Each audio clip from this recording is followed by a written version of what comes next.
You can't learn lessons if you're blaming everybody else for what happens to you. Exactly. That's another thing I just cannot stand about our president. The guy never cops to anything. Yeah. Everything is somebody else's fault. It's this, it's that. It wasn't my fault. I did everything right. These are all, I just can't take that in somebody. Even with my kids, my son. Well, Dad, it wasn't my fault. Yes, it was. Yep. Yes, it was. Even if it wasn't, it's your fault. Because that's how you learn and prevent it. Right.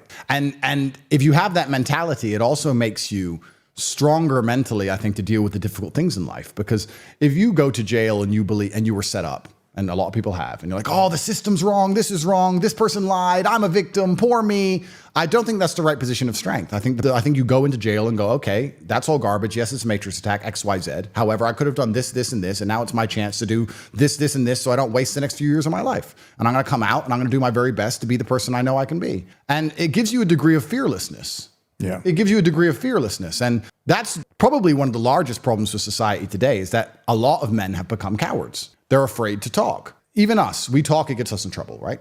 But every time they mess with us, they damage them. One of the overviews, one of the contingents to holding power is that people have to trust you with it. Power, the only guarantee of power, someone said this to me once and I keep saying it, I love it. The only guarantee of power is that one day you're gonna lose it. If you have power over a woman and she listens to every word you say, one day she'll stop listening. Might be the same in the mob world.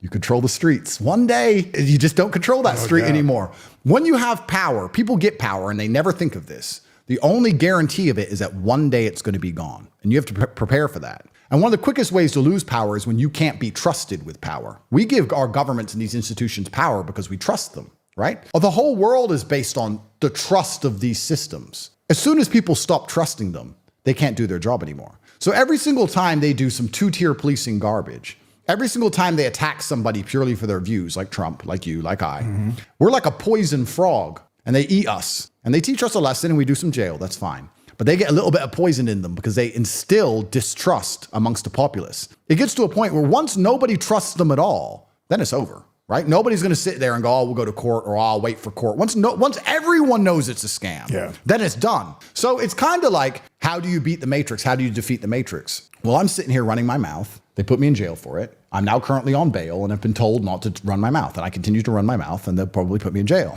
And maybe I'm martyring myself, but you have to damage them. Do you have a gag order on you? I don't have a gag order. I have no official gag order. However, my legal counsel was like, look, you should be careful what you say about Romanian jail and Romania, and you're inside Romania and you should be very respectful. And I was like, oh, I am going to be respectful, but I'm also going to tell the truth. And they have to damage themselves to do what they're doing.